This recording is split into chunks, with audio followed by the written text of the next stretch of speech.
Chapter 50, Ahab's Boat and Crew, Fedallah.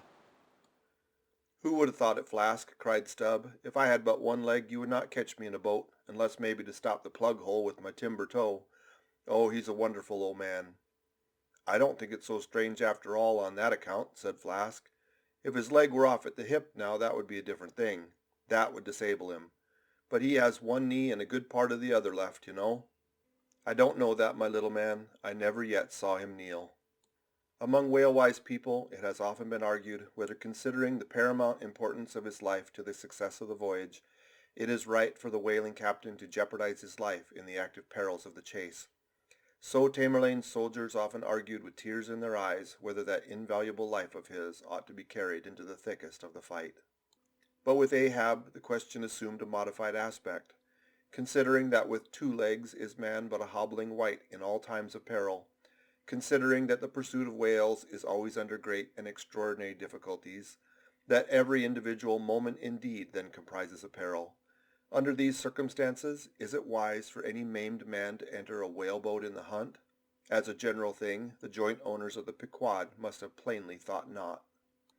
Ahab well knew that although his friends at home would think little of his entering a boat in certain comparatively harmless vicissitudes of the chase, for the sake of being near the scene of action and giving his orders in person, yet for Captain Ahab to have a boat actually apportioned to him as a regular headsman in the hunt, above all for Captain Ahab to be supplied with 5 extra men as that same boat's crew, he well knew that such generous conceits never entered the heads of the owners of the Pequod.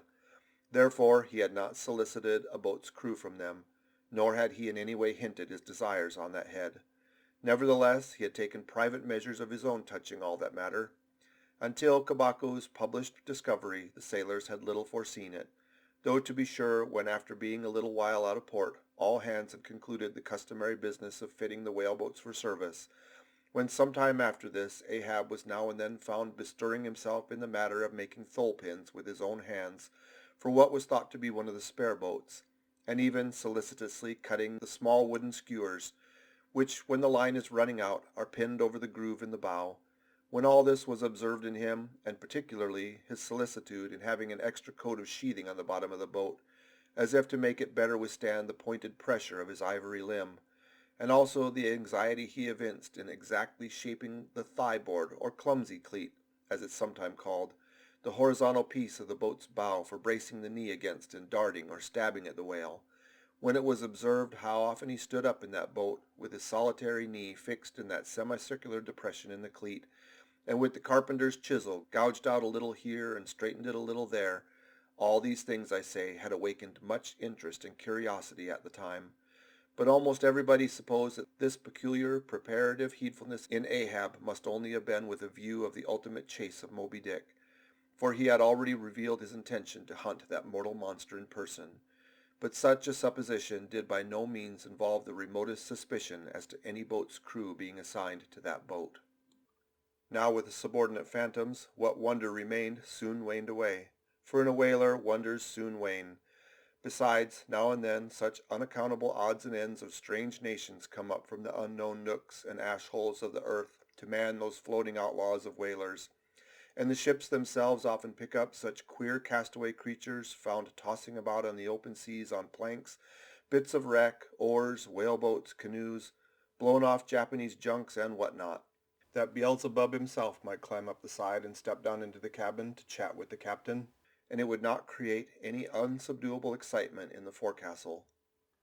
But be all this as it may, certain it is that while the subordinate phantoms soon found their place among the crew, though still as it were somehow distinct from them, yet that hair-turbaned Fedallah remained a muffled mystery to the last.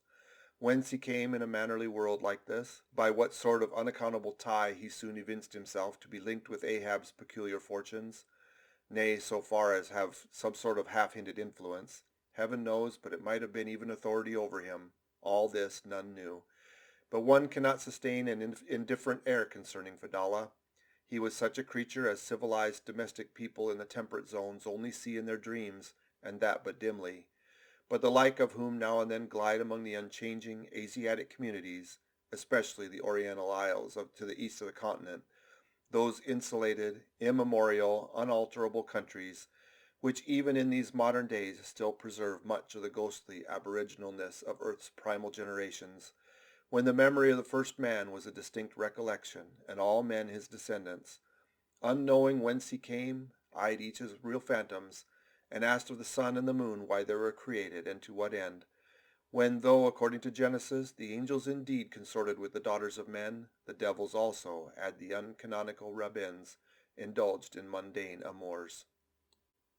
End of chapter 50.